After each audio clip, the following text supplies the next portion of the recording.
Welcome. I'm Nancy Beninati from the League of Women Voters, and you are here this evening for our candidates forum for the City Council and the Piedmont Unified School District. I just want to give you a little bit of background information before we start. The League of Women Voters is a grassroots organization whose leaders believe that everyone should play a critical role in advocacy concerning our democratic process. This year marks the 100th anniversary of the League of Women Voters and the women's ability to vote. Oops, excuse me. Okay, I found the rest of this. Siri just went off. I apologize. So the League does not support or oppose any candidate or political party or conduct our advocacy in a way that is benefiting a political party or candidate. We do, however, take positions and with regard to public policy and in the broad sense, support those candidates that embody key League positions, such as equality of opportunity for people of color, including women, education, and voting rights, just to name a few.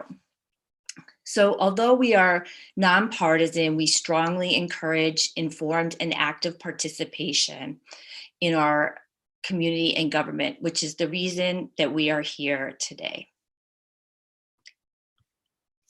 Sorry, I need to scroll down. I have too many screens, too much technology. I also want to take this moment to say, please bear with us as this is our first virtual forum. And I think we're all probably going to have some growing pains. So our goal tonight is to provide you with the information that will help inform your decisions when you cast your ballot this election. We also aim to bring you into the political process by giving the community the opportunity to have their questions answered by the candidates directly. As you know, this year was a little different than most years, and we have had the candidates come virtually, and the questions have come in ahead of time virtually as well. One thing I do want to mention is that if you're interested in community service, the Piedmont League of Women Voters provides a great opportunity for you to engage within our community through our many cutting edge and informative educational programs.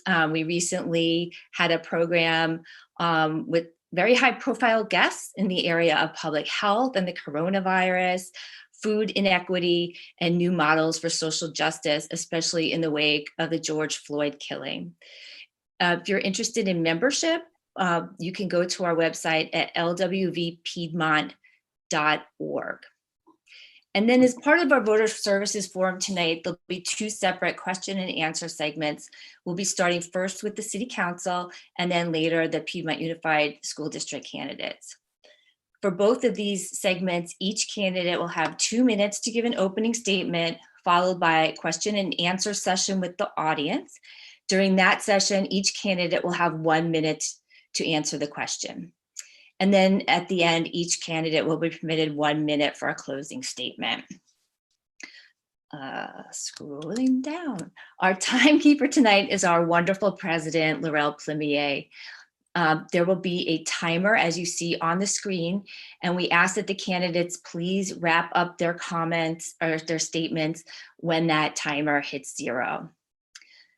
And as I mentioned, we've been collecting questions from the audience and we'll present those in a fair and unbiased manner. We will not ask questions that are not premised on facts or that are accusatory or hostile.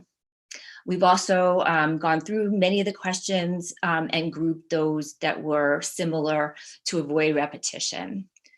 And one last bit of housekeeping is that we are also streaming this live on YouTube, and you can watch on KCOM. If you still would like to submit a question, there's time at lwvpiedmont@gmail.com. And last but not least, the candidates were randomly drawn by me out of a hat in the order that they will provide their opening statements. This evening, Jen Kavanaugh is going to go first, followed by our next candidate, Connor McCarthy. Sorry, I knew I was going to get that wrong. Okay. Connie Herrick and Sunny Bostrom Fleming, in that order. So we will start with the opening statements, and Jen, you are first. You have 2 minutes. Thanks, Nancy. And thank you to the League of Women Voters for hosting tonight's event and providing a forum for voters to get to know the candidates for City Council, and for everyone who's taken the time at home to tune in and watch. I really appreciate you being here. My name is Jen Kavanaugh.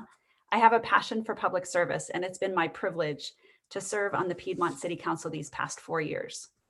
First, let me give you a little bit about my background. My husband, Dan, and I moved to Piedmont over 17 years ago. We have 2 students still at Piedmont High and an older Piedmont grad who's now in college. My professional background is in business. I earned an MBA from the University of Chicago and my undergrad from the University of Illinois. I worked as a business professional at the Clorox Company and early in my career at Anderson Consulting, now Accenture. As your city council member for the last 4 years, I've made it my top priority to balance fiscal responsibility with a commitment to improving Piedmont's aging infrastructure and enhancing public services. We're a small city with limited resources and staff, and it's essential that we budget conservatively and address past unfunded liabilities, including our essential services buildings, streets and sidewalks, parks and recreation facilities. Another priority is that we must invest in community health and public safety, including wildfire prevention and disaster preparedness. To ensure our safety, it's essential that we focus on industry best practices, workforce readiness, and community education. In working for Solutions for Piedmont, I leverage my deep community connections to engage and promote diverse perspectives and increase equity and inclusiveness. In the future, we need creative and new solutions to address the regional housing crisis and our climate challenge. Working together, we can and should pass on to our children and grandchildren a city as beautiful and safe as the one we live in today, along with a balanced, well-managed budget. I'm honored to put my experience, work ethic, and dedication to work for you on the City Council for 4 more years. Thank you for your consideration, and I welcome your questions tonight.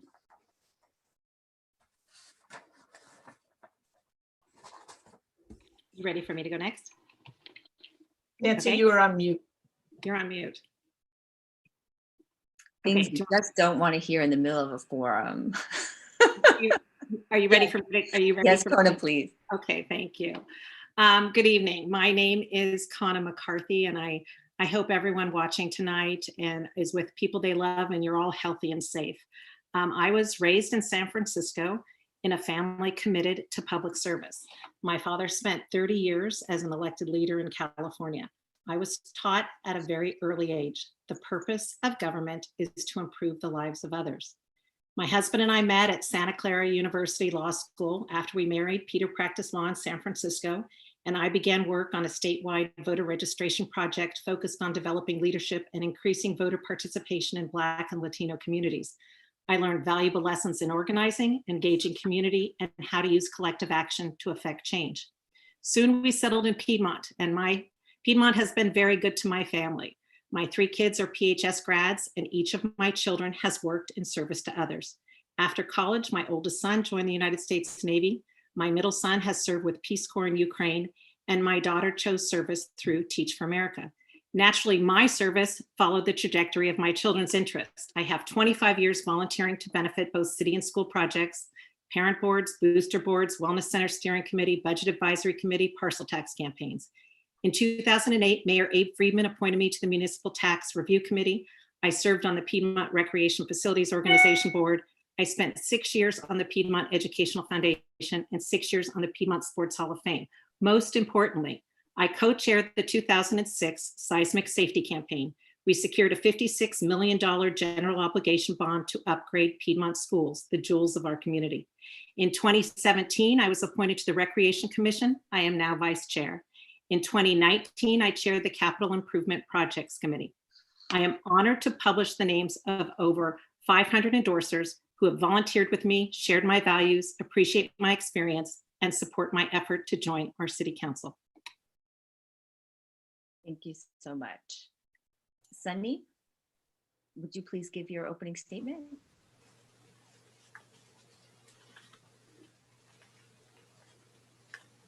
The main responsibility of the city council of any city, modern or thousands of years ago, is to maintain a high level of public service, because there's a limited amount of money, always is.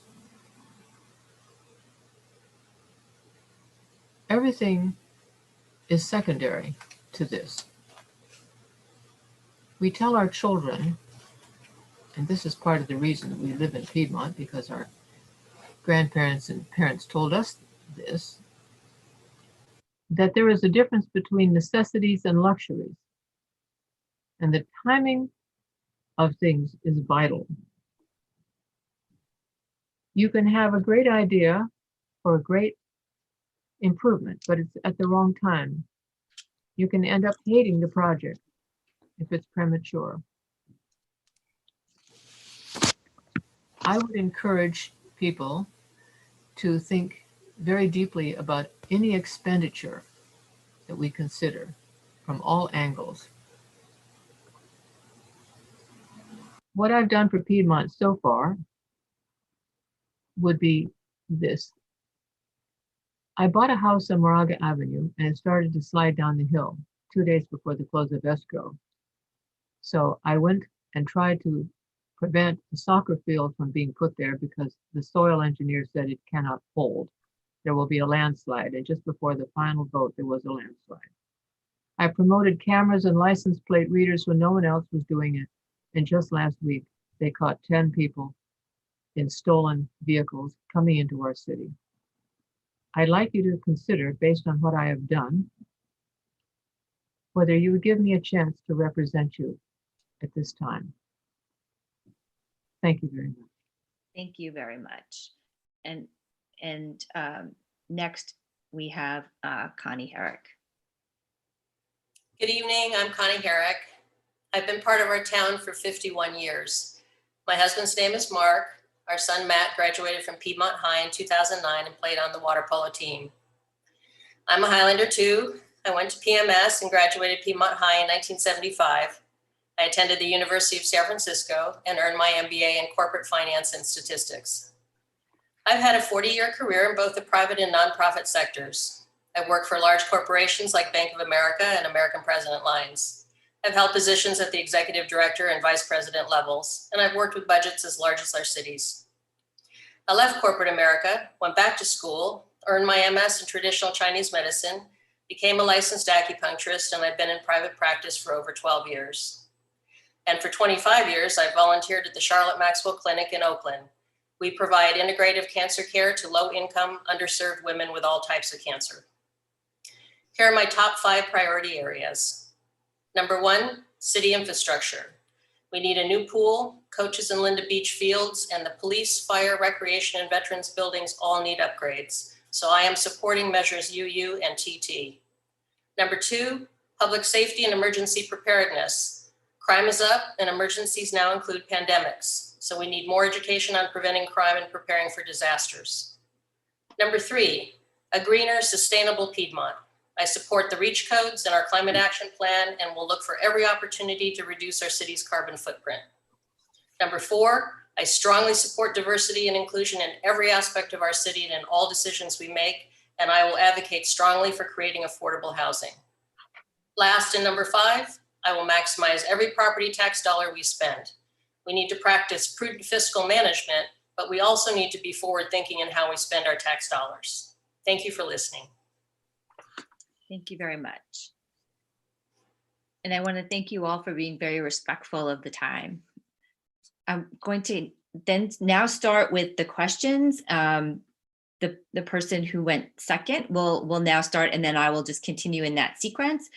So Connie McCarthy, you are up for our first question, which is, what is your position on Measure UU to build the new pool, and please explain why? I am 100% in favor of the pool. I have a sign in front of my house. I've walked door to door for the pool. I've donated to the pool. I've endorsed the pool. There have been a series of 5 studies beginning in 2002 that all come to the same conclusion. Our pool facilities are inadequate and cannot be fixed. When Alameda County opened up pools again, ours did not open up and ours will not open up again. I think that it is a community asset that we cannot afford to lose. And we don't want to be the only public school district in Alameda County without access to a pool. Although the economy is uncertain, we have people on our budget advisory and financial planning who have told us that we can take advantage of low interest rates and that this is the time to build the pool. We have the Piedmont Recreational Facilities Organization who's come in and offered help as well in a public-private partnership. So we need to build this pool. It's what our community needs. Thank you. Same question for you, Sunny Bostrom.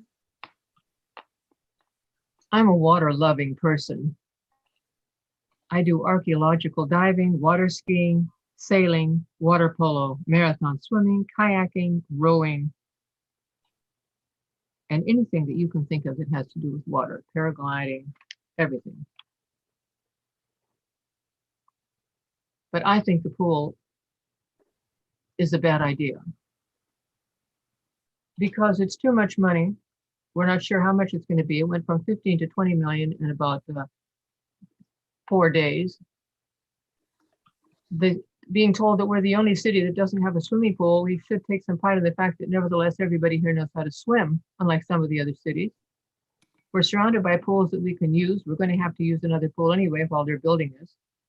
I went in to find out about part ownership in a scheme for a plane, and a man told me that he could get me an 8-year-old jet with few hours, and I should get it because the interest rates are so low now. Followed me out to my car. It doesn't matter what the interest rates are. If it's a bad deal, if the interest rates are 0, it's not the right fit. I'm against it. I don't care how unpopular that makes me, but Thank you. that's it. Thank you. You exceeded your time a little bit there. Thank you. Same question for Connie Herrick. Well, I've done a little research on the life expectancy of in-ground pools. Concrete pools can last over 20 years. Getting 35 to 40 years of usable life is not unusual, but it takes constant care. Beyond that, the pool would need to be replaced. We are at 56 years, far past the life expectancy under the best of circumstances. The deck is crumbling and the pool leaks 1 million gallons a year. It's not fixable. So passing UU means the soonest that we can break ground will be March 2021. And then the project will likely take 3 years. So passing UU next month means that our new pool would open in 2024. We can't delay any longer. Replacing our community pool is something we should have done 20 years ago. It is an integral part of our schools and our community's health and well-being. So let's get it done. Thank you. Thank you. Jen Kavanaugh. Yes, I'm also a strong supporter of Measure UU. I grew up swimming, ensured all of my kids learned to swim at a very young age. And, you know, unfortunately, I would say actually the reason Piedmonters know how to swim is because we have a pool in Piedmont. And I don't think it's acceptable for us to say that for those who can afford it, they can go join a country club. If we don't have a pool in Piedmont, that's okay because we can rely on Oakland. I don't think that's acceptable. I don't think we would go without Witter Field. I don't think we would go without Banks Gym. I don't think we would go without a baseball diamond in our town. And I think for our athletes, for our school, this is our school pool. And I think it's essential that we replace it. It's our pool. It's dead, as as Connie so eloquently noted. We can't repair it any longer. I think it's been proven that we've done a really good job of getting every ounce of useful life out of this pool, and now's the time to replace it. The fact that interest rates are low means that we can spend more money on our pool and less money financing it.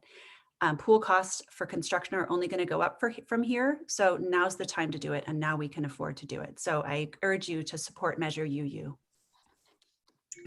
Thank you. The next question is, we'll begin with you, Sunny. Given the majority of Piedmont's greenhouse gas emissions come from the residential sector, and given the currently limited funds available for education and incentives, would you support investigating in an increase of our utility tax to create a climate fund?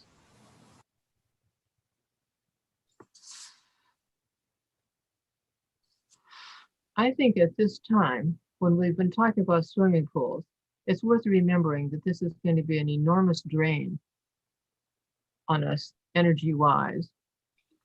I phoned a man about a swimming pool, and I told him I have 400 acres down near Santa Barbara, and I'd like to have a really huge pool, an Olympic-style pool, the kind that they have at the Olympic Games. And he told me he could get me a pool 169 feet long and 10 lanes wide for between $300,000 and $500,000. And I'd just like to know, between $300,000 and $500,000 and $20 or $30 million that this thing is going to end up costing, that's a lot of towels and flip-flops. I realize they have to fix the bathrooms, and that's fine. But that's a huge amount of money between what it would cost to have an Olympic-sized pool like they have at the Olympic Games, like they have in Santa Clara, which uses 700,000 gallons and is 8 feet deep, and the amount of money we're talking about.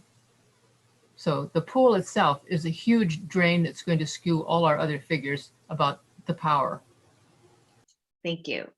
Connie, you are next to answer that question. Could you please repeat that question? Sure. Given the majority of Piedmont's greenhouse gas emissions come from the residential sector, and given the currently limited funds available for education and incentives, would you support investigating an increase of our utility tax to create a climate fund? So yes, I would support investigating it. Now, off the top of my head, I have to be honest, I don't really know anything about utility taxes. I haven't studied that yet.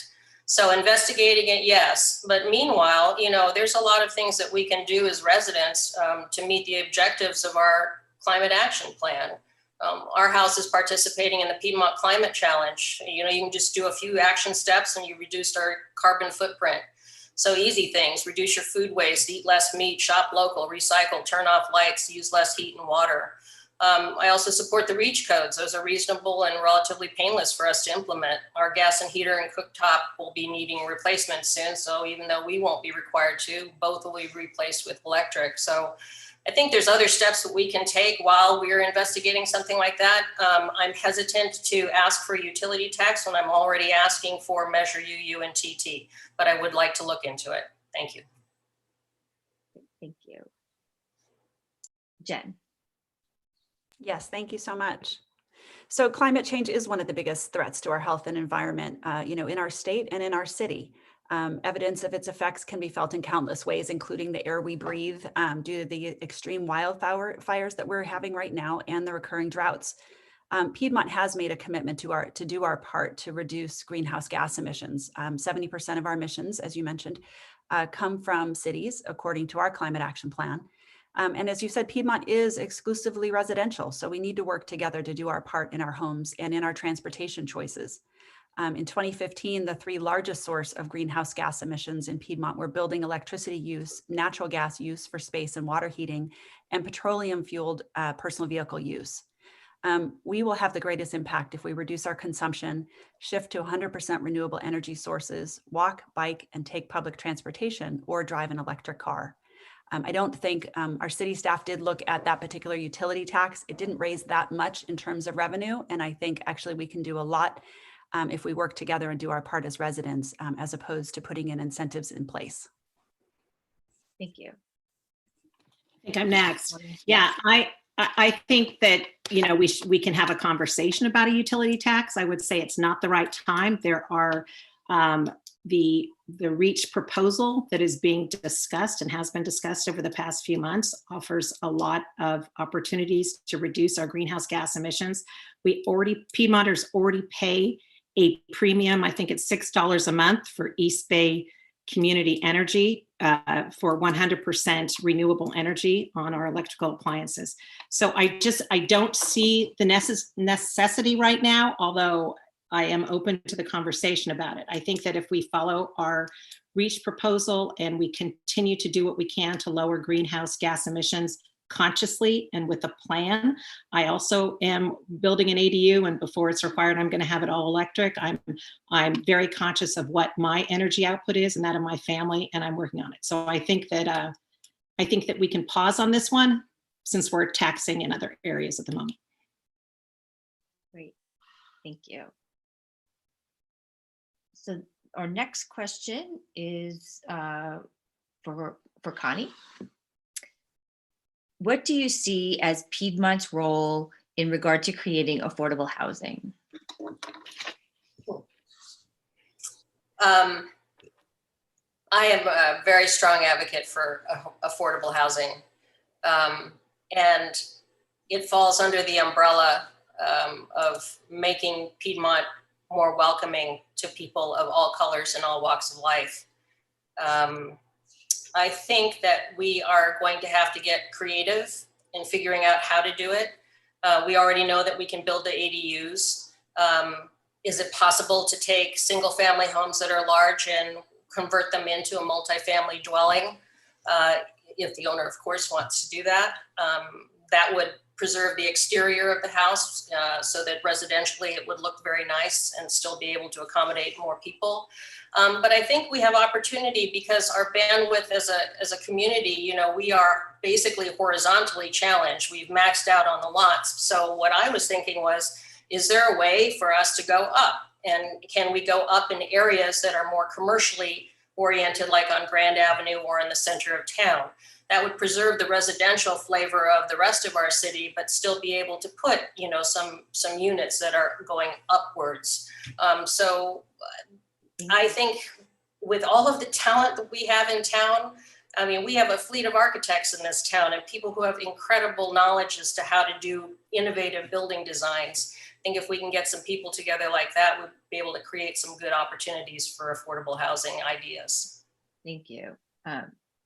Jen, same question. Yes, thank you. So pre-pandemic, the Bay Area and most of California was in both a housing and homelessness crisis, the likes of which we've not previously experienced. The current health crisis has created some housing reshuffling as people are moving out. However, most Californians remain vulnerable to losing their homes due to unemployment. Renters are facing mass evictions, and those who are housed are spending unsustainable portions of their monthly paychecks on housing alone. The Piedmont community is fabulous because we are a high opportunity area. We offer high quality schools, community services. We're located close to jobs and public transit. Even though we're a small city, we clearly need to do more to do our part to be a part of the solution. We are embarking on a process to reevaluate our plans for providing housing of all types, specifically to meet our regional housing number allocation that comes from the state.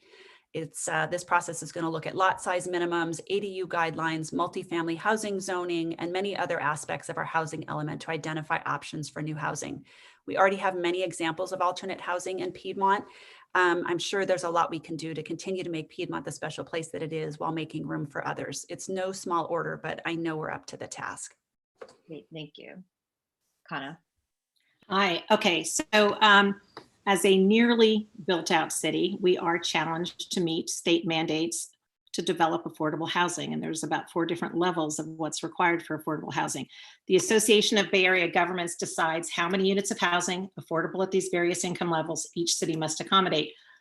For 2007 to 2014, our number was 40 units. For 2015 to 2022, our allocation is 60 units, with 49 units already completed by the end of 2019. Most of those units, new units, are accessory dwelling units.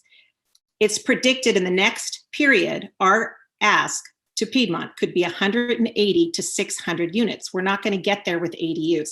We have to be creative and we have to look at multi-dwelling structures, maybe in commercial areas where there's space, but I agree, there's nothing but talent in this town and the people with the will to put it together, and we can do this and have it blend in with the traditional look of homes in our community. I think it's an exciting opportunity for us. Thank you very much. Sunny?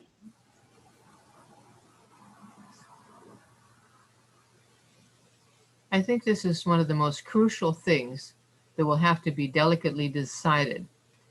It will affect the look of the city forever. It's worth remembering that in New York City, Harlem was once where the rich lived. And then they started dividing houses up. Maybe you remember the movie Dr. Zhivago, where he went back to his beautiful home and it suddenly had been divided into 56 units. And the lady there said, "This is much more democratic, isn't it? Having 56 units live in your house instead of just you." And he said, "Oh my goodness, certainly much more democratic." We want to be careful what we do regarding this issue. It can change the look of our city so that in 15 years you'd hardly recognize it.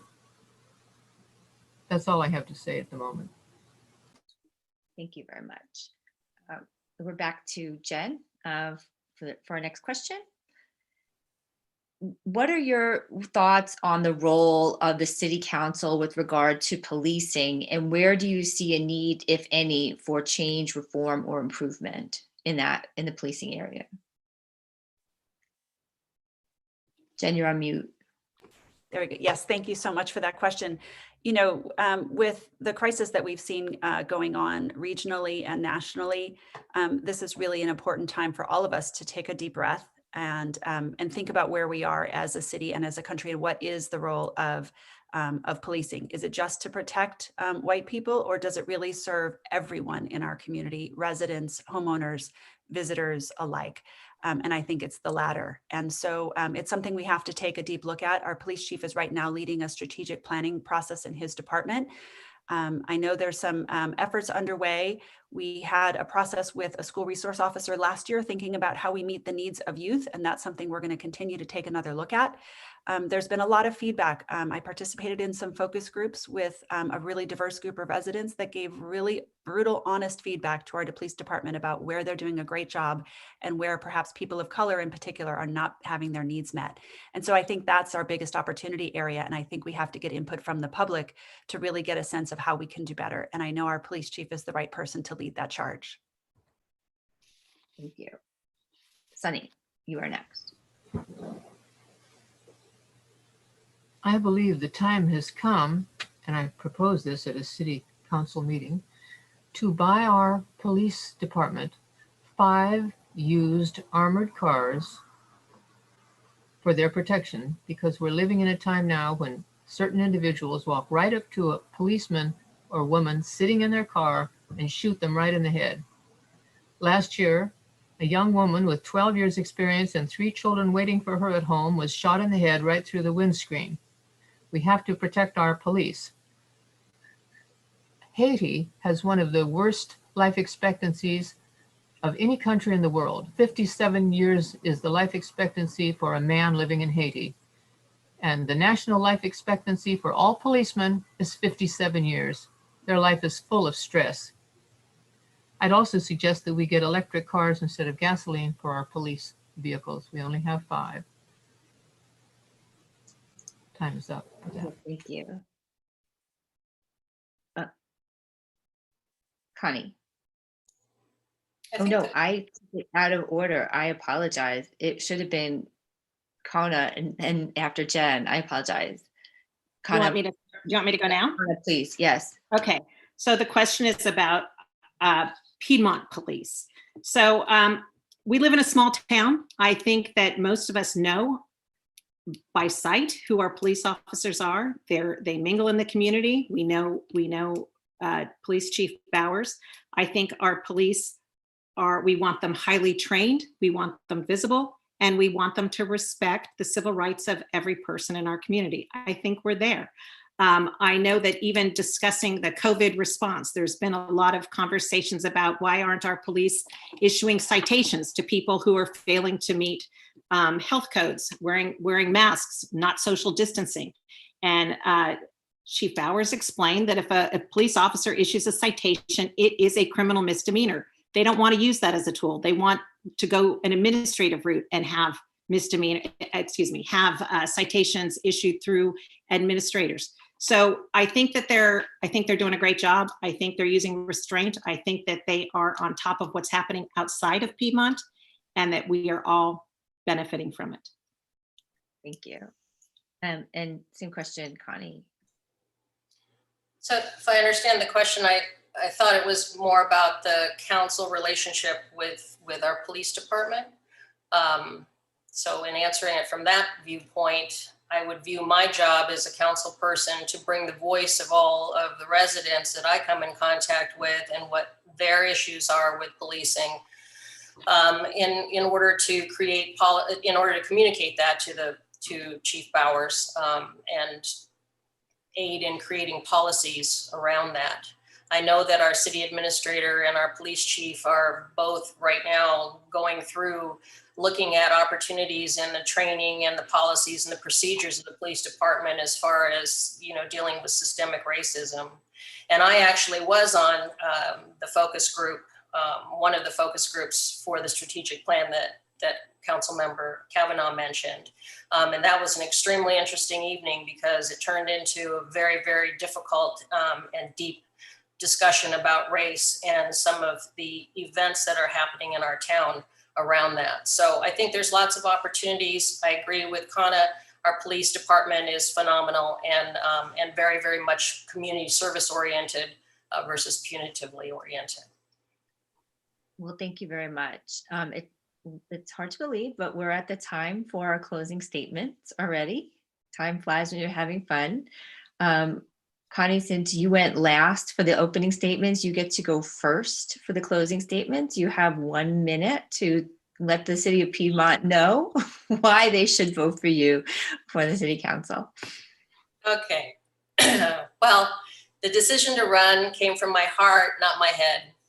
With all that's going on in the world, I felt that if there was ever a time to step up and contribute and affect positive change, it was now. I'm also at a point in my life when I can volunteer my time and energy to give back to our city, and I would very much like to do that. I believe I'm a unique combination of several skills and talents that normally don't come in one package. Not many licensed acupuncturists are also MBAs. Half of me is highly analytical, data-driven, financially oriented, and a skilled project manager. The other half is holistic, focused on service, communications-oriented, and is deeply concerned about the welfare of others. Personally, I think the combination is an excellent one for a council person, but that will be your decision to make. I deeply appreciate the opportunity to introduce myself tonight. Thank you very much for listening. Thank you very much. Sunny, you have 1 minute, please. Henry Ford and the experience in Detroit of car making taught the world how to create cars. Houses are the only things that are still manufactured the way they were manufactured about 400 years ago. Measuring the board twice, cutting it once, reaching for the nails. I've gone to several factories, 5 in fact, where they make houses like they make automobiles, and it's fantastic. The average house in 1940 had 1,000 square feet, and they had 4 children, 5 people in there, 6, mother and father. And now the average house has 2,700 square feet and a child and a third. How did we ever let this happen? We have to apply our American know-how with the realities and needs of today. And for the women, it'll mean a lot less vacuuming and a lot more fun. You'll be out of the house. Thank you very much. Kana. Okay, well, first, thank you to the League of Women Voters for hosting this tonight. As you can probably imagine, campaigning during COVID is a challenge. We'd all much rather be out talking to people and we can't.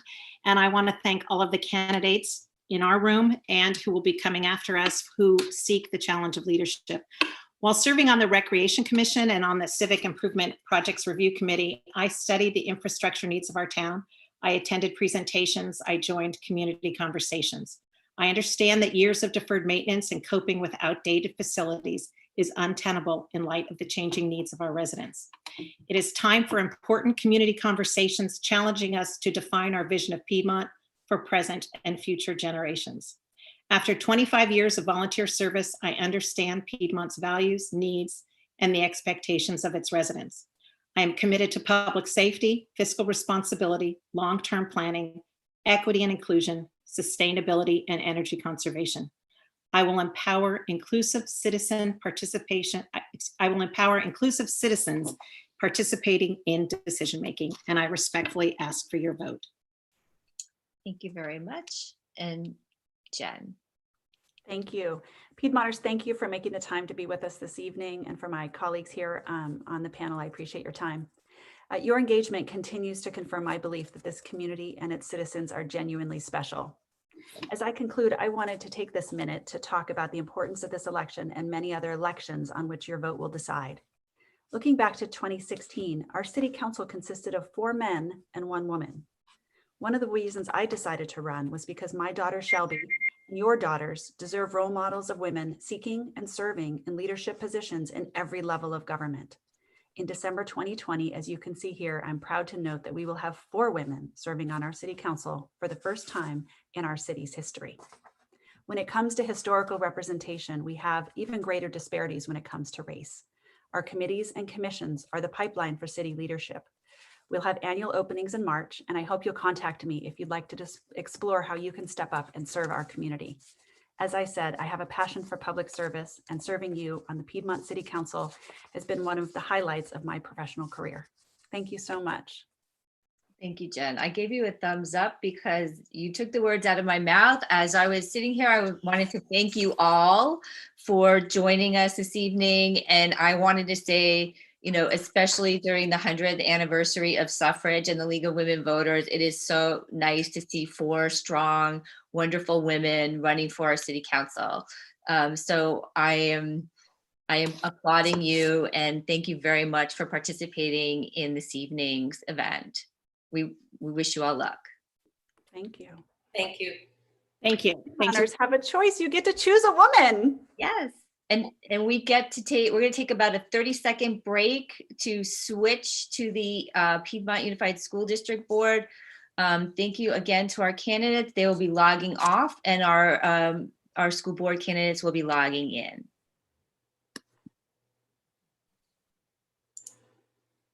While we're waiting, I wanted to just let you all know some very important dates.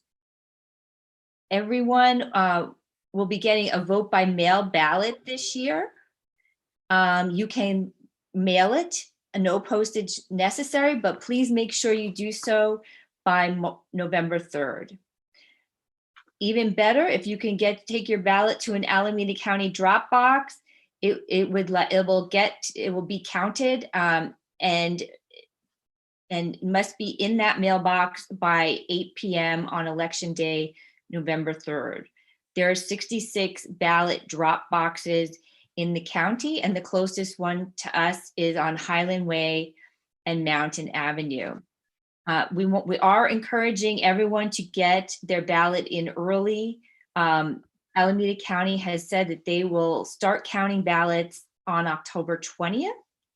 And of course, because of the all mail-in election, there will be fewer polling places for in-person voting. Piedmont's only location will be at the Veterans Hall on Highland Avenue.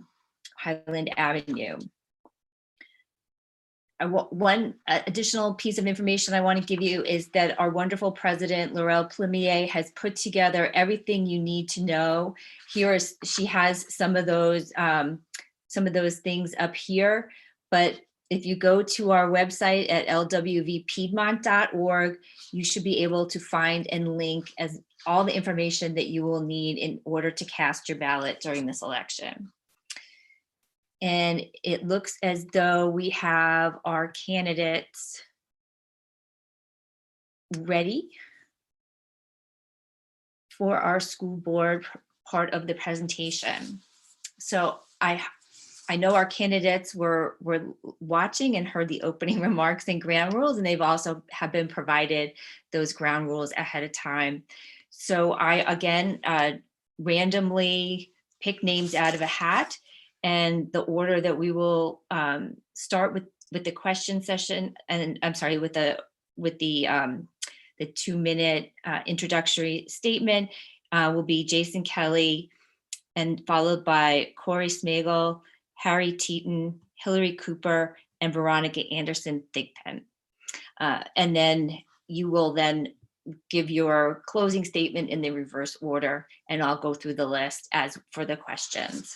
So please go ahead. You have 2 minutes for your opening statement. Jason Kelly. Well, thank you so much to the League of Women Voters for organizing tonight's forum, and thanks to everyone who's taken the time this evening to watch us. I'm Jason Kelly. I graduated from Piedmont High School in 1988. After college and law school, I practiced labor law in Seattle for many years. There I met my husband, Mark, and we adopted our 2 girls, and we moved back to Piedmont in 2009. Our girls are now in 9th and 6th grades. In addition, I'm the educational guardian for 2 of my nephews who also live in Piedmont. One is in 10th grade and the other just starting TK, transitional kindergarten at Havens. So I have direct daily contact with parents and educators from all 3 levels of our schools. As a volunteer, I was a board member for both PMS and the Beach Parents Clubs. I was a board member of PRAISE, the Special Education Parents Group, and I was a member of what was then called the Piedmont Appreciating Diversity Committee.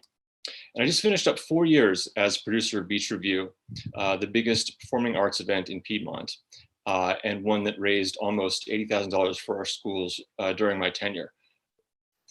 3 main issues motivated me to run for a seat on the Board of Education: to strengthen and grow our district's dedication to challenge and nurture every learner, recognizing that our students come from many different backgrounds and they have different ways of learning and will take many different paths after graduation.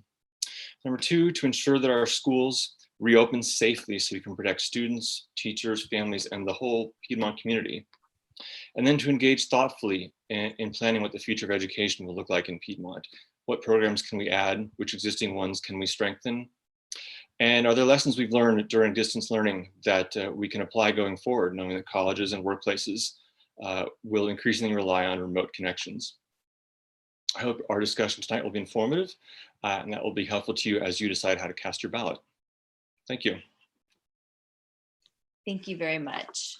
Corey, 2 minutes. Good evening, everyone. Thank you to the League of Women Voters for hosting this event. The work of the League protecting our democracy is now more important than ever. For those of you whom I've not met, I'm Corey Smegel.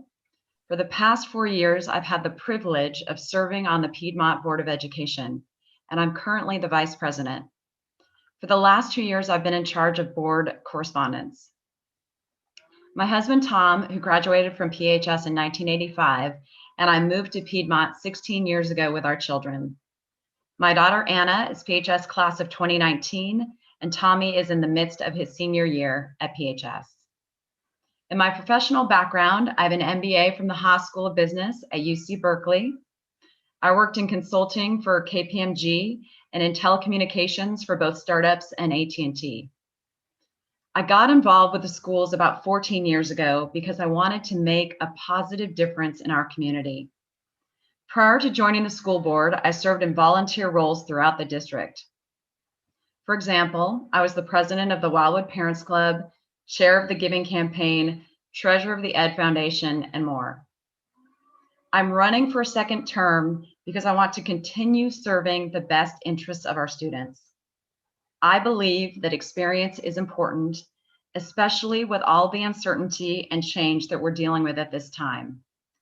My 3 priorities for my second term, and really they were the same before COVID, are educational excellence with engaging opportunities for all students, fiscal responsibility, and a focus on mental health and well-being. We are in the midst of a learning environment that none of us ever imagined. The community of Piedmont has always prioritized education, and this support is invaluable to the district and has never been more critical. Together, through consistent and established leadership, I will continue to do everything in my power to foster resiliency and keep our community strong. Thank you. Thank you very much. Hari, you are next, 2 minutes. Okay. Thank you. I'm Hari Titan. My wife and I have had children in Piedmont schools since we moved here in 2008. My youngest child is currently a freshman at PHS. I'm a parent, a scientist, and a former college professor running for school board in Piedmont. I've been working as a mathematician and data scientist for 20 years. I have a PhD in computer science and a master's in mathematics. My consulting practice has a work-life balance that facilitates my active involvement in Piedmont civics, principally school-related, since 2013. On and off for 7 years, I've observed school board meetings and found plenty of opportunities for doing the math to improve decisions. Since the onset of this pandemic, making decisions based on science, data, reason, care, and empathy are more important than ever. This is especially true for oversight on distance learning and reopening classroom instruction. My experience and vocation equip me to make decisions from a very scientific and analytical perspective.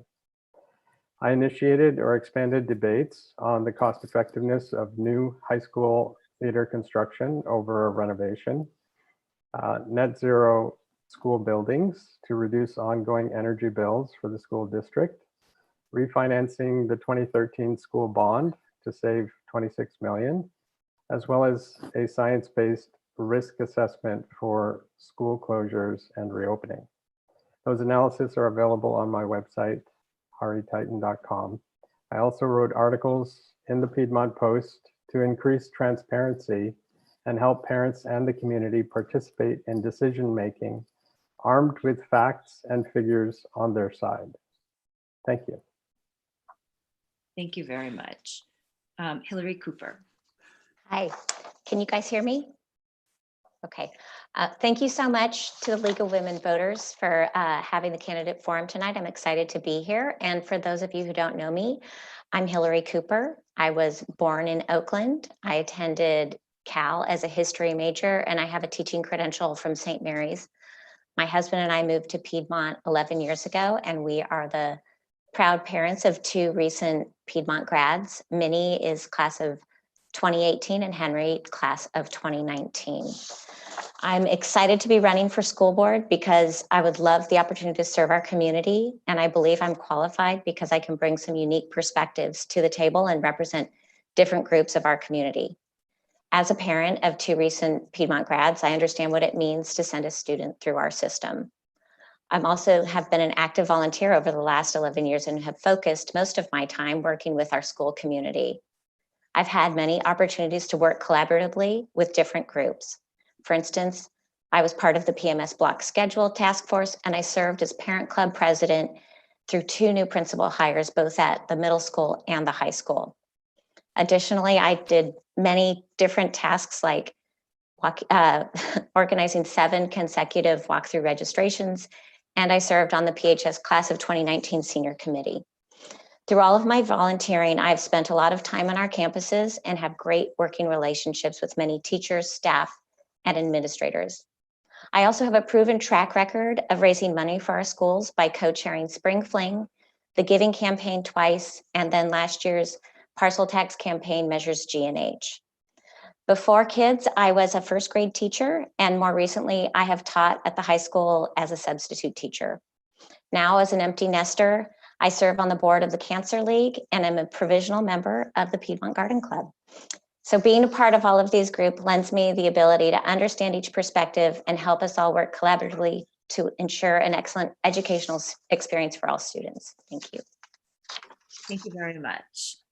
Veronica Anderson Thigpen, you have 2 minutes, please. Hello, and thank you to the Piedmont League of Women Voters for hosting this forum. I moved to Piedmont a few years ago with my husband and daughter, who is a junior at Piedmont High School. Ever since I moved here, I've been engaged with the community as a leader and an advocate. I'm an active member and leader of the PADC, serving now as co-president and previously as co-chair of the MLK celebration. My volunteer work with Piedmont schools has been focused on equity and student voice. Some of the things that I've worked on include working collaboratively with high school students and educators to launch a Black student affinity group that students say help them find each other, build community, and combat a sense of isolation.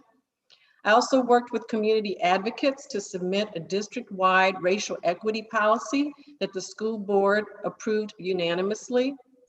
And I supported PADC's successful effort to redirect resources for an on-campus police officer to a less costly juvenile liaison officer and use the remaining funds for student wellness. I have professional experience in education as well. When I was a journalist, I covered education policy, school finance, and business. Now I'm a strategy consultant working with school districts and educational nonprofits. I decided to run for Piedmont School Board because people here want a fresh perspective. I decided to run because my background in communications, public policy, and community engagement can add value.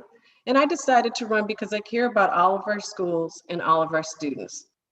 If elected, my focus will be sustaining educational excellence, centering equity as a core value to attend to the spectrum of students' needs, and creating more spaces and structures for student voices so our young people will feel heard, welcomed, and understood and empowered. I look forward to answering your questions. Thank you very much. Thank you all. Our first question goes to you, Corey. How would you ensure that students that may feel marginalized because they identify as a member of a protected class feel safe and included within the Piedmont schools? There's 1 minute for these questions. Yeah, thanks, Nancy, for that question. So in terms of our marginalized students, the first thing one of the most important things I think we can do is actually listen to our students and really listen to their needs and have a true understanding of what is occurring that is making them feel marginalized. Until we can identify the problem, until we can identify the causes of this feeling of marginalization and why they're not feeling included, it's hard to provide solutions. So the first thing is really identifying the issues. The second thing, from a board perspective, what we've done just recently, as Veronica mentioned, we've passed 2 board policies that kind of get at this issue in terms of really working to change the culture of the Piedmont schools. The third thing I want to mention is that our first LCAP goal specifically calls this out as a priority, and it's definitely something the board is focused on. Thank you. Thank you. Hari, same question? Sure. So in reference to that board policy, actually there are 2 board policies. The goal is to diversify the teacher and staff community to include more minority members and protected class. So I think having more adults who are in a position of authority, who may belong to the same protected class that the child is experiencing being isolated from, I think then they can see that there are adults out there who will protect them and look out for their interests. I would also work closely with the Wellness Center to actually gain deeper insight into what the underlying root causes might be. Thank you very much. Hillary, same question. Thank you. I agree with Corey that we need to listen to our students. I also think that the mentor program that the Black Student Union and the Asian American Association started at Havens is a really wonderful example of reaching out to our students to make sure that they have role models who look like them and share similar culture, that they can feel like their voices are heard and that they have somebody to lean on. And when I was parent club president at the high school, Adam Littlefield shared a wonderful program that I know that he is thinking about, that he did up in Napa, where every single student's name was written on a giant grid in their faculty staff room. And every single teacher would walk by and check off if they knew that kid or had a connection to that kid. And then they would walk through and see which students didn't have any check marks. And so I just would love to see a program like that at PHS where we reach out and make sure that every student on campus has an adult who can be a mentor, whether it's a coach or a teacher or anybody. So I think that would go a long way. Thank you. Thank you very much. Veronica, same question. Sure. Well, a lot of the things that would address this issue have been mentioned in terms of, hiring diverse teachers. The racial equity policy that Corey and I talked about has a number of things that would address this issue as well. Another thing that we can do is adopt a K-12 anti-racism curriculum. This would be a way to convey information to students throughout the district. It would also be a way for, it would be something that teachers would get training in so that they would also learn more about anti-racism and what students would need to know. I think that also work that PDC is doing right now, we're supporting efforts right now in the high school to designate spaces that would feel inclusive and welcoming for students of color and where they can meet up and feel a sense of community. And then to change culture, we just have to make sure that all educators and all of our students learn how to have cross-racial discussions about race and privilege, learn how to have authentic relationships with people who are different than themselves. And if we don't do that, we're doing a disservice to our next generation. Thank you very much. Jason? Yeah, I know what it feels like to be marginalized in Piedmont schools. As a gay kid in the 1980s, I felt very alone, and I really wish I had a teacher or other adults to connect with and talk with about that. So for me, a priority is diversifying our hiring process to make sure that kids can find advocates and see people that look like them in their teachers and the adults that they interact with. I absolutely support and applaud the board's recent policies on equity, and I want to be sure that as a board member, I would follow through with implementing those policies, including hiring a diversity officer. We need to find someone who's an expert in this area and can give us the advice that we need. Love to see that mentorship program that Hillary mentioned expanded to all the elementary schools and even to the middle school. And then, finding ways to partner with neighboring districts, perhaps in extracurriculars and other activities, so that our kids have a chance to interact with a broad range of other students. Great. Thank you very much. The next question is for Hari. I'm going to start with you and then go through the list. The school board unanimously voted to reopen the elementary schools this week. They are planning to reopen the additional schools in a tiered approach. If you were on the school board, how would you have voted and why? And for the incumbent on this board, can you please explain your decision? 1 minute, please. So I applaud the school board for voting 5-0 and opening elementary schools in stages by grade. As early as November 3rd, is my understanding. And the reason being that I think risk is a very individual thing for individual students as well as households. It's not the same risk for everyone, as teachers have been saying in their negotiations with the school district.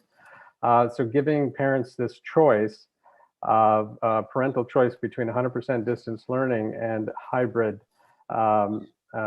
in-classroom instruction, I think is the right way to go. Parents and families know what's best for them. And this will allow that flexibility that is sorely needed right now. Thank you. Thank you. Hillary?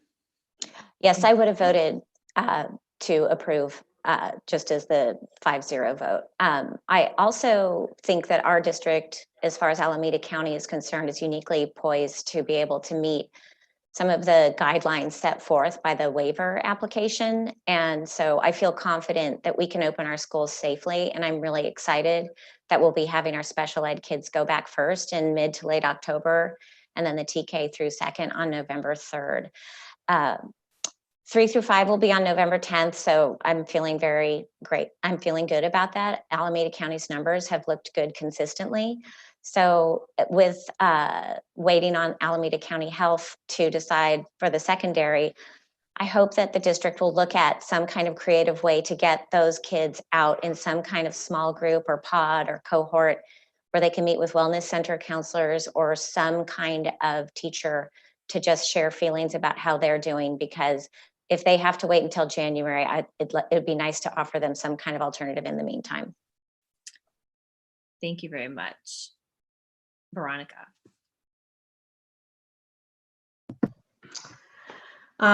Yes, I would have voted to approve as well. You know, everyone is eager to have our students get back to school and get them back to school safely. And I definitely agree with the approach of phasing it in and bringing in our youngest students first and making sure that our students that have learning differences also get to go back to school first. The district has been making plans around this since the summer. I think that we, and Hillary's already said this, that we are really in a good position to bring our kids back to school safely. I think that, you know, we just want to make sure that we keep communicating with parents and families, make sure they know how things are going along the way, and make sure that they understand that, you know, we all can keep doing our part in terms of keeping the numbers down and staying safe with wearing masks and social distancing. Thank you. Jason, same question? Yeah, I'm really happy that we're finally moving toward reopening and we're on the right path here, I think.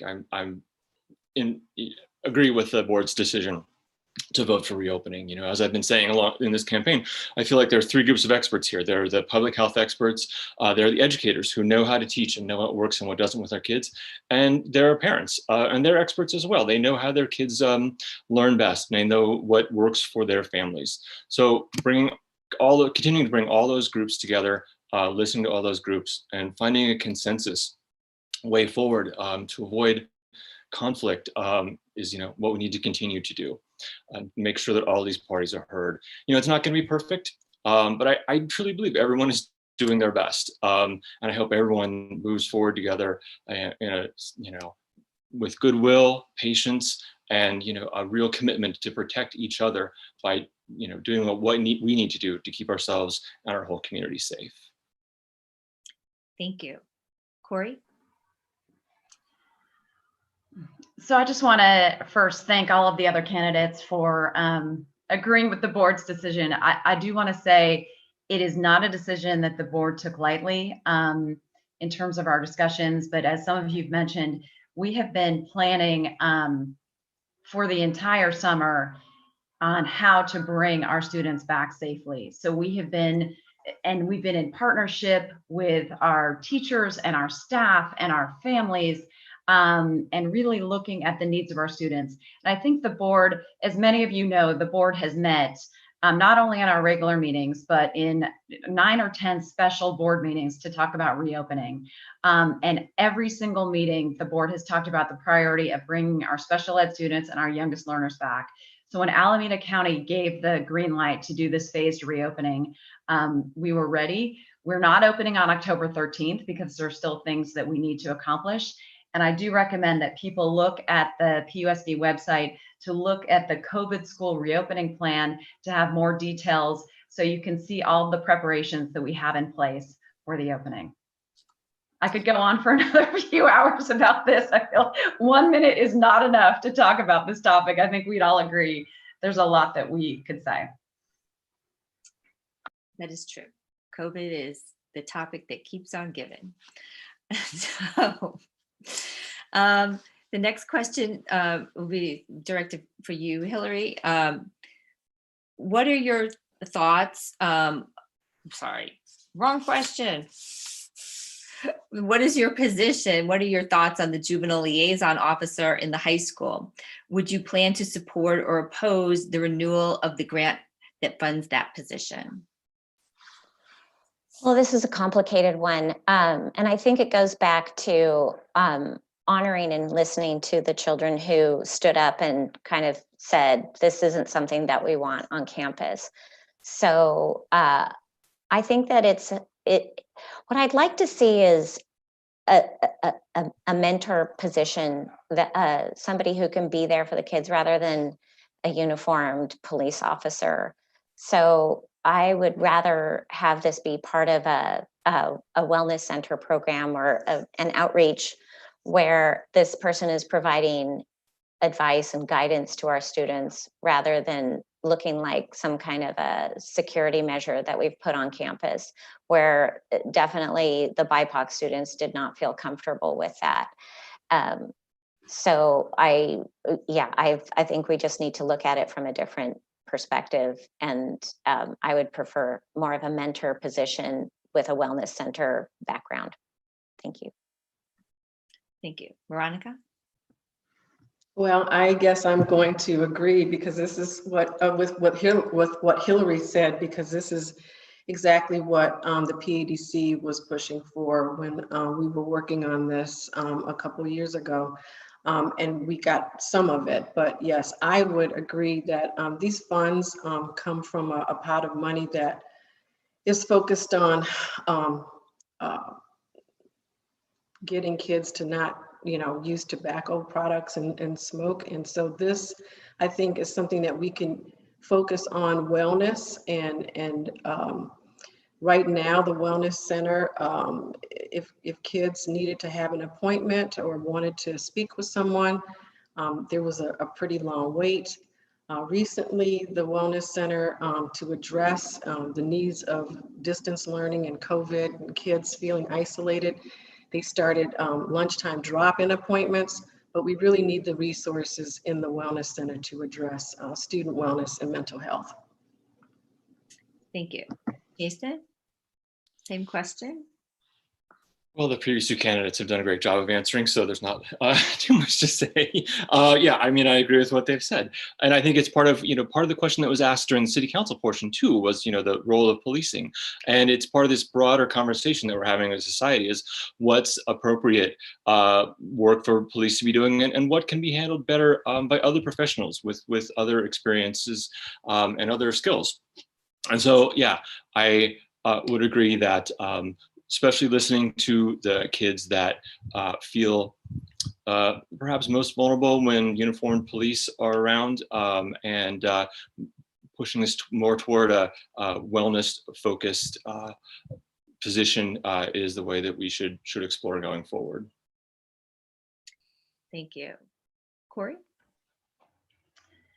So when the board went through this topic and this discussion, I think, Veronica, you mentioned this a couple times. The whole proposal started out as a more traditional school resource officer, which, as you mentioned, through partnership with PADC and board member efforts, was modified, right? So it kind of went through this evolution. And Hillary, you mentioned at the time what the students were saying and what everything was going on. But we really tried to reach this compromise in terms of this juvenile liaison officer.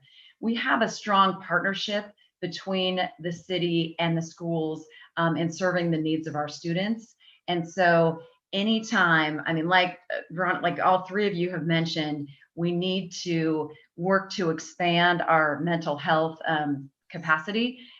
This grant does not really fit that need.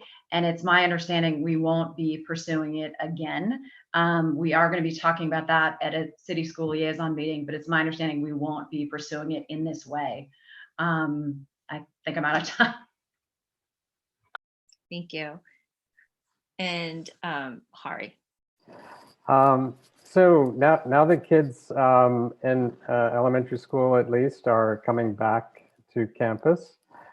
We might actually have other needs for a school resource officer. For example, we're trying to ensure compliance with masking and other safety protocols. And if we encounter children that perhaps are not following guidance, they may need to be escorted off the campus.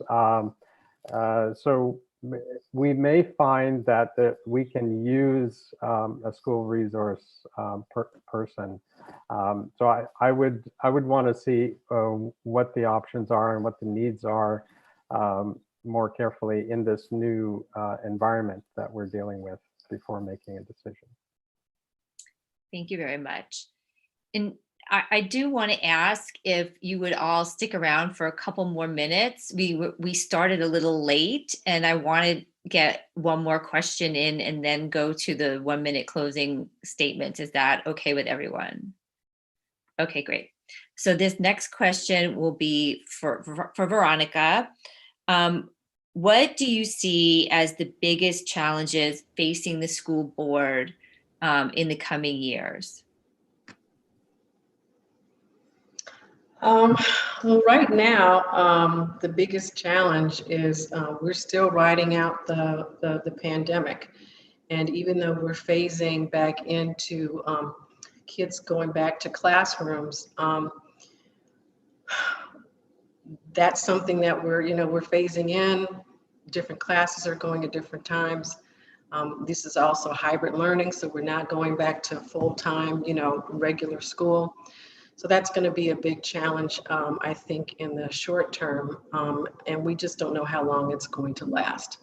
There's also the risk of the numbers going up in the county, and at some point we may have to pull back a bit. So that, I think, is a big risk. The next risk, everyone is looking at a possibility or how this is going to impact the school budget. So I think that we're going to be looking at some things around budget and having to make tough decisions around that too.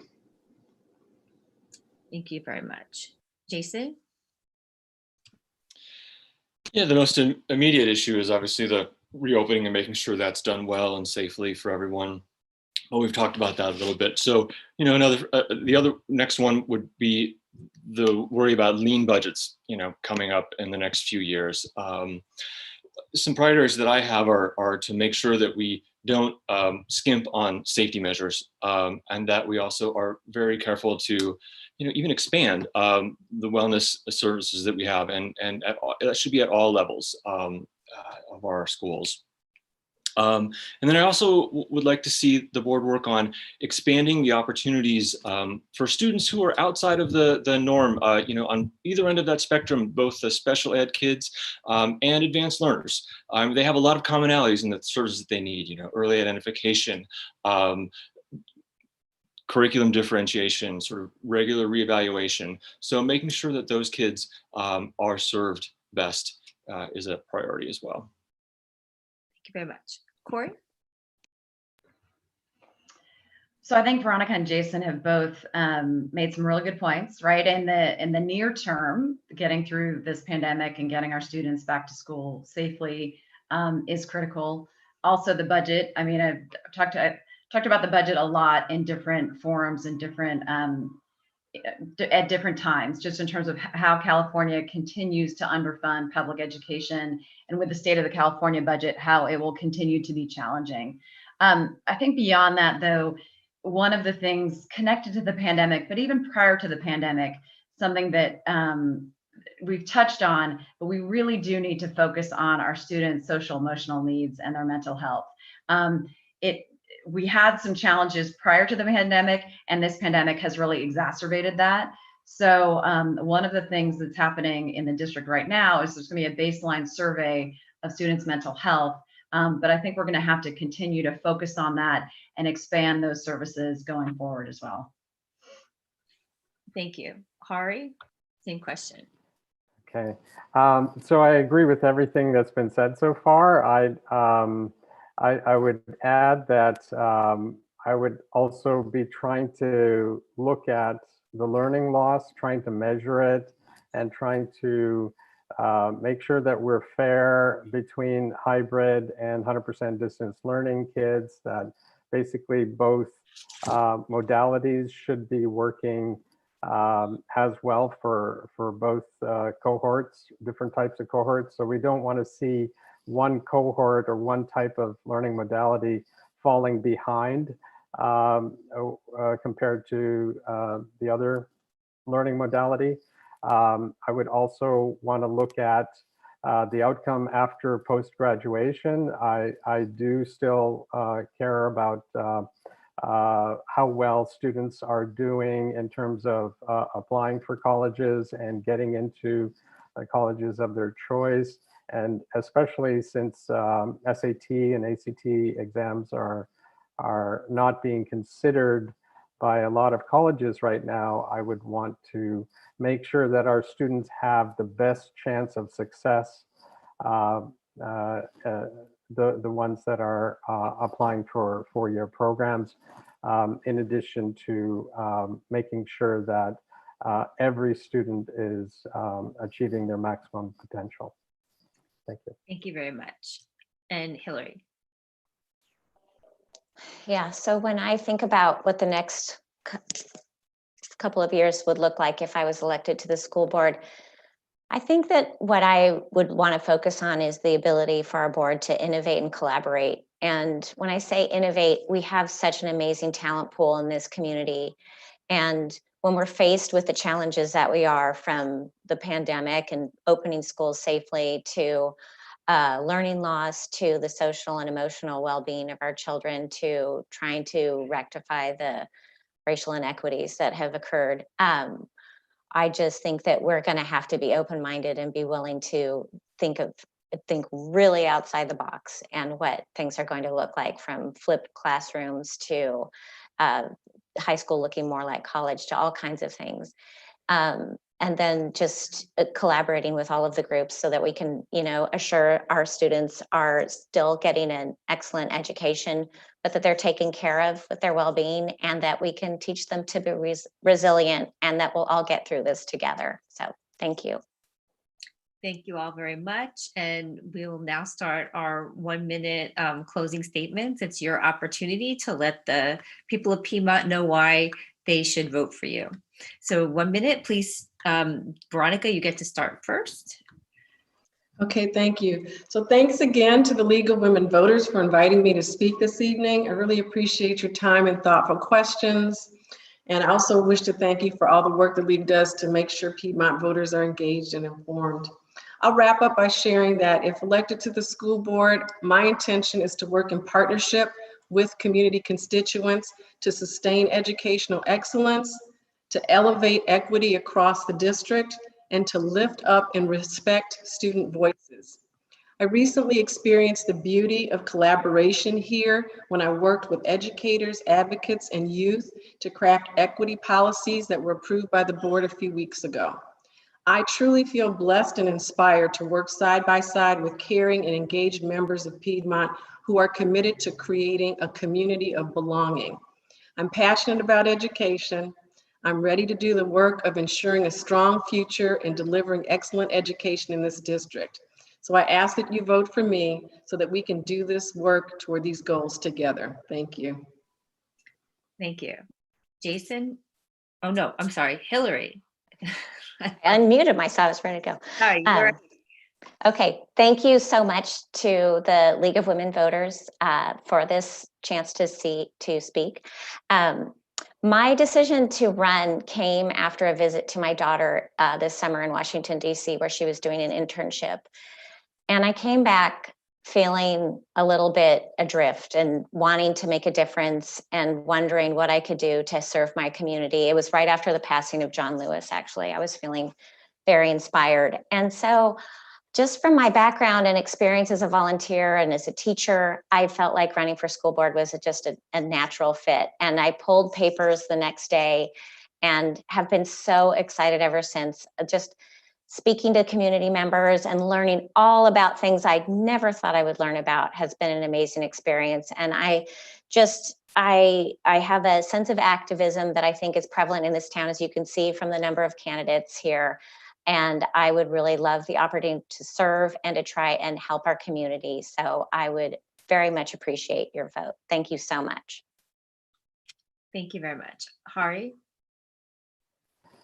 So I'd also like to thank the League of Women Voters. And so who knew or anticipated a school board member would have to handle a fire hose of scientific information during a pandemic? I believe a school board can maximize both the safety and achievement of every Piedmont student. I believe we can achieve that with parental choice because families know what works best for their children and household. We know risks vary by the individual and household. I have a track record of timely, thoughtful analysis and advising best practices to the school board over the past 7 years. I identified controversial items, debated them, and helped bring transparency to the public in many published articles and analyses. Your vote for me is a vote for more transparency and oversight in the school district. Thank you. Thank you very much. And Corey. So during this campaign, I've had the opportunity to speak at length with several former Piedmont school board members, and they all agree that the pandemic has presented challenges that we've never seen before. But in these discussions, a common theme emerged about the type of leader that we need during this crisis and beyond. So that leader would be someone who's collaborative and listens. We need someone who's keeping the needs of our students at the forefront. And we need someone with experience who can make tough decisions, even if they don't always make everyone happy. I hope I've shown you over the last 4 years that I am that someone. Every single one of the current school board members and 40 other previously elected Piedmont school and city leaders is endorsing me for re-election. We must come together and bring our best energy, our most creative and collaborative selves to do what's best for our students and the district. I look forward to continuing my work on the Piedmont Board of Education. Thank you. Thank you. And Jason, you get the last word. Well, I too want to thank the League of Women Voters, our host tonight, and everyone who's watching. I also want to thank my fellow candidates. As everyone's heard, we have a group of well-qualified candidates who've stepped forward to run. It's great. Now it's up to the community to pick a group of board members with different backgrounds, different interests, different connections to the community, different areas of expertise, and different skill sets. That way, all facets of Piedmont can be represented on the school board. Here's what I would bring to the board. I'm a parent with kids at 3 levels of our schools, and I have immediate connection to teachers and other parents. I have years of experience as a labor lawyer and volunteering in many different roles for Piedmont schools. I have the endorsement of the Association of Piedmont Teachers, as well as from members of the City Council and the school board. And I have a long history in Piedmont. This is my hometown. This is where I was raised. It's where I'm raising my own kids. I see where we've been, and I'd love to have the opportunity to be a part of shaping our school's future for all of Piedmont students. I ask for your vote, and thank you for listening.